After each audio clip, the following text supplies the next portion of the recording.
I am the daughter of Indian immigrants brought up in eastern North Carolina, and I went to public school. I was extremely fortunate to have extraordinary public school teachers. I had one teacher in particular, Mr. Rick Wilkerson, who made learning a lot of fun.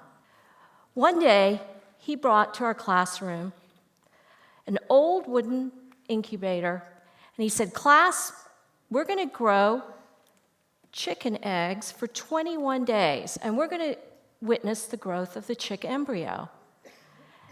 And so every few days, we take the egg and we take the tweezers and pull off the shell and write down our observations.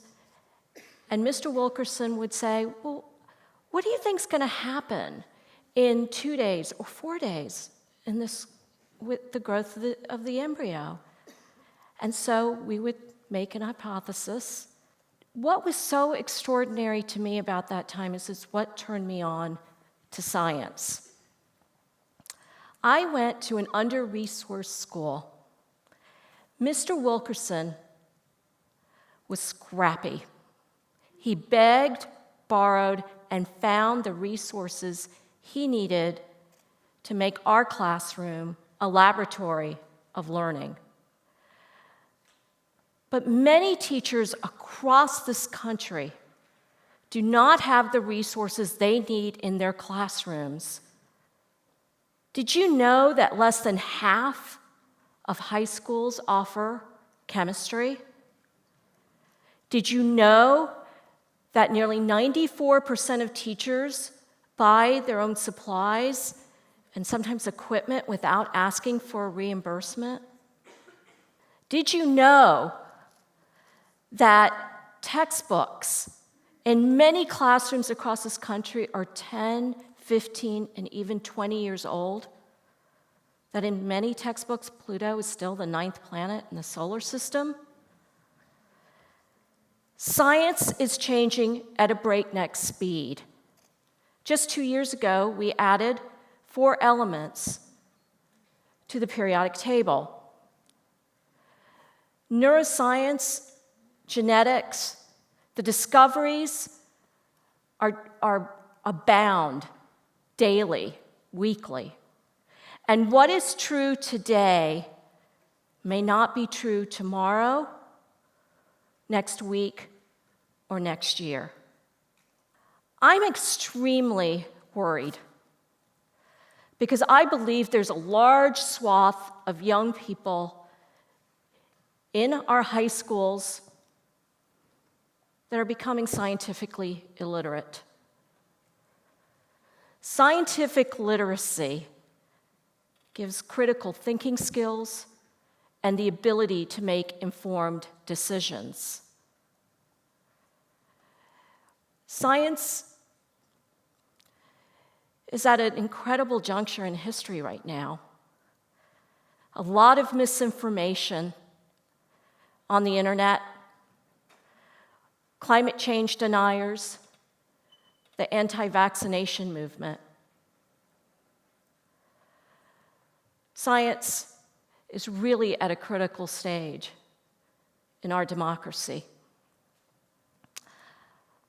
I am in a privileged position to be the publisher of Science News. Science News was founded by the newspaper magnate E.W. Scripps.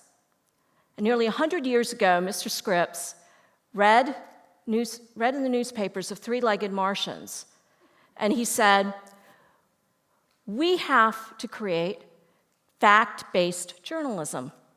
We need to create a cadre of science journalists." Nearly 100 years later, we are one of the few newsrooms left in the United States of science beat journalists.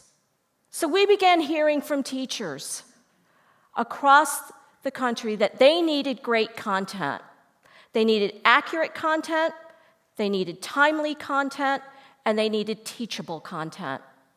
So we created something called Science News in high schools, where we brought in 2015 we piloted with 200 high schools to bring science news. This year, we're in nearly 5,000 high schools in the country where teachers are using our content.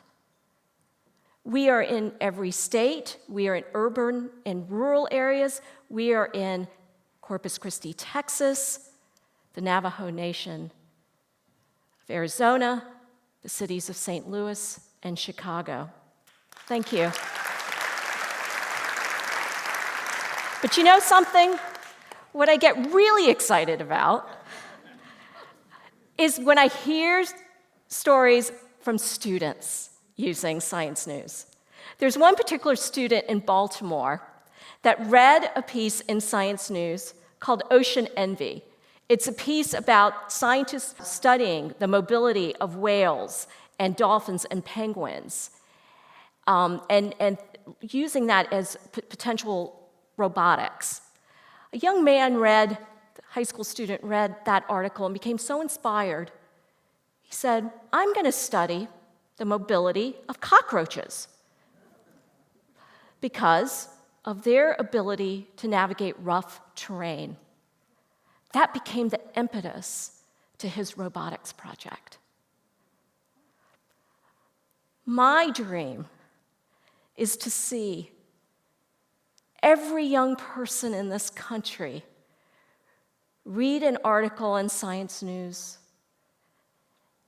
and to become inspired to dig deeper into the discoveries of knowledge and science, and perhaps start their own project to help make the world a better place.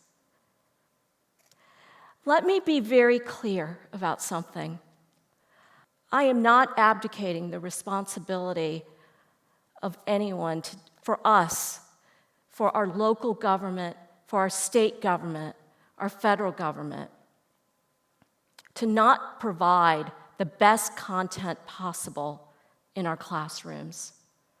But what do we do in the meantime? Science News in high schools may be an answer, a bridge, until we figure this out. You know, science is the bedrock to our democracy. Scientific literacy is a bedrock to a functioning democracy. Let's make sure that we put the power and wonder of science in everyone's hands. Thank you so much.